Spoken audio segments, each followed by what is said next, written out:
देवियों और सज्जनों, जगदीश सोशल मीडिया नेटवर्क में आप सभी का दिल से स्वागत। प्रतिदिन के अनुसार प्रस्तुत करते हैं स्वामी वासुदेवानंद जी सरस्वती इनके अमृतमय वाणी द्वारा विष्णु सहस्त्र नाम प्रवचन। प्रथम नमन आपको। जय गुरुदेव।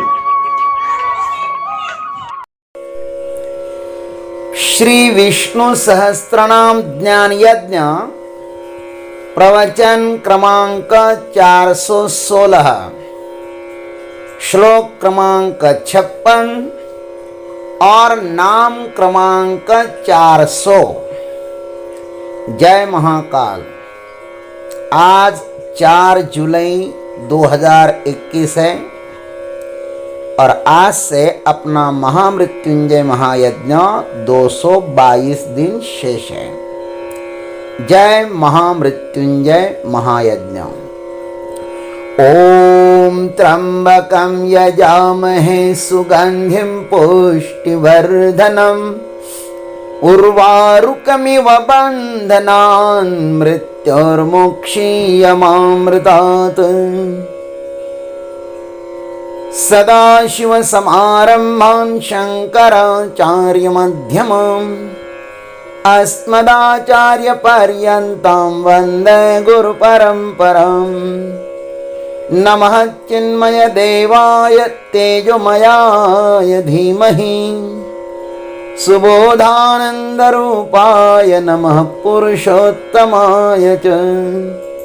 शान्ताकारं भुजगशयनं पद्मनाभं सुरेशं विश्वाधारं गगनसदृशं मेघवर्णं शुभांगं लक्ष्मीकान्तं कमलनयनं योगिभिर्ध्यानगम्यं वन्दे विष्णुं भवभयहरं सर्वलोकैकनाथं।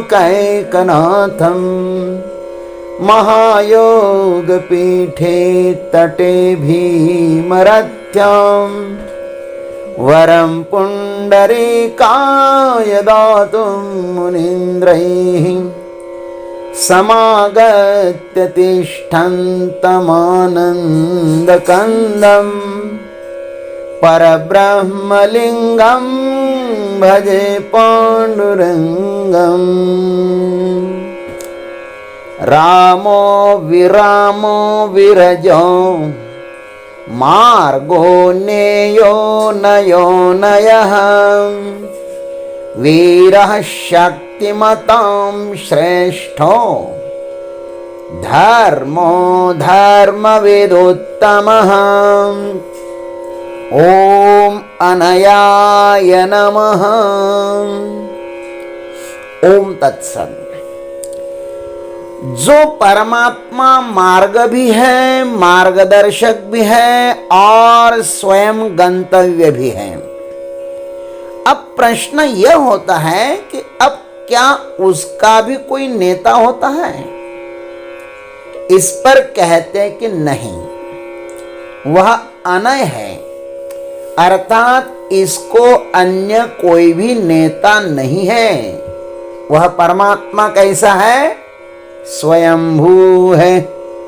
अनय का अर्थ है सर्वतंत्र स्वतंत्र। भाष्यकार बहुत सुंदर लिखते हैं इसका अर्थ, नास्य नेता विद्यते इति अनयः। भगवान का और कोई नेता होता ही नहीं है, अतः वे अनय है। इस प्रकार ये 400 नाम यहां पर परिपूर्ण हो जाते हैं। भाष्यकार लिखते हैं इति नाम नाम चतुर्थम शतम विवृतम। यहां तक सहस्त्र नाम के चौथे शतक का विवरण हुआ है। और हमारा भी सौभाग्य यह है कि हमें इस पर चिंतन करने का एक सुंदर अवसर मिला। आइए सद्गुरु की कृपा से इस पर हम लोग चिंतन करते हैं। समस्त संसार जिसके आधार पर घूम रहा है, वह किसके आधार पर घूमेगा? कील ही यदि घूमने लगे तो फिर चक्र किसके आधार पर स्थिर रहेगा? यह पंखा इतनी तेजी से घूम रहा है ना, तो इसका मतलब यह है कि उसके भीतर कोई एक कील है जो स्थिर है। यह नियम है कि स्थिर कील के बिना चक्र घूम ही नहीं सकता। यह संसार चक्र भी अनादि अनंत काल से परमात्मा रूपी कील के ऊपर अनवरत घूम रहा है, सतत घूम रहा है। और भगवान के सिवा यहां पर अन्य कोई भी श्रेष्ठ नहीं है। कठश्रुति ने बहुत सुंदर बात कही है, आप सुनिएगा। इंद्रियेभ्य परा ह्यर्थ अर्थेभ्यश्च परम मनः मनसस्तु परा बुद्धि बुद्धेरात्मा महान परः महतः परम अव्यक्तम अव्यक्तात् पुरुषः परः पुरुषान्न परम किंचित सा काष्ठा सा परागति। देखो, कट श्रुति में बहुत सुंदर बात बताई। इंद्रियों की अपेक्षा उनके विषय शब्दादि अर्थ श्रेष्ठ है, बलवान है, सूक्ष्म है। और उन विषयों से मन सूक्ष्म है, और मन से भी बुद्धि बलवान है, तथा बुद्धि से भी महान आत्मा बलवान है। और आत्मा माने जीवात्मा, और जीवात्मा से अव्यक्त माने भगवान की माया शक्ति बलवान है। और उस अव्यक्त माया शक्ति से भी श्रेष्ठ है परम पुरुष परमात्मा। और परम पुरुष परमात्मा ही सर्वश्रेष्ठ माने बलवान है, और उसके आगे कुछ भी नहीं है। वही सूक्ष्म तत्व की पराकाष्ठा अर्थात अंतिम सीमा है, और वही परम गति है। इस प्रकार श्रुतियों ने परमात्मा को ही सर्वश्रेष्ठ बताया है। श्वेता श्वेतर श्रुति ने तो स्पष्ट कहा है महाराज, न तस्य कश्चित् पतिरस्ति लोके न चेशिता नैव च तस्य लिंगम सकारणं कारणाधिपद आधिपो न चास्य कश्चित् जनिता न चाधिपः। 6-9। जगत में कोई भी उस परमात्मा का स्वामी नहीं है, उसका शासक भी नहीं है, और उसका चिन्ह विशेष भी नहीं है। वह सबका परम कारण तथा समस्त करणों के अधिष्ठाताओं का भी अधिपति है। सबके अधिष्ठाताओं का क्या है? अधिपति है। कोई भी न तो उसका जनक है और न कोई उसका अधिपः माने स्वामी है। न चास्य कश्चित् जनिता न चाधिपः। और यह सब का आत्मा परम पुरुष परमात्मा सब भूतों में रहता हुआ भी माया के पर्दे के पीछे छिपे होने के कारण सबके प्रत्यक्ष नहीं होता, परंतु सूक्ष्म तत्वों को समझने वाले पुरुषों द्वारा अपनी अति सूक्ष्म अति सुसंस्कृत और एकाग्र बुद्धि से देखा जाता है। यह अनय और नय का अधिष्ठान है। दृश्यते त्वग्रया बुद्ध्या सूक्ष्मया सूक्ष्मदर्शी भी। सूक्ष्मदर्शी महात्मा उनको देखते हैं।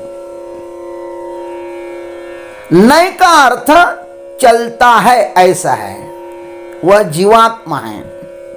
और अनय का अर्थ स्थिर है, वह परमात्मा है।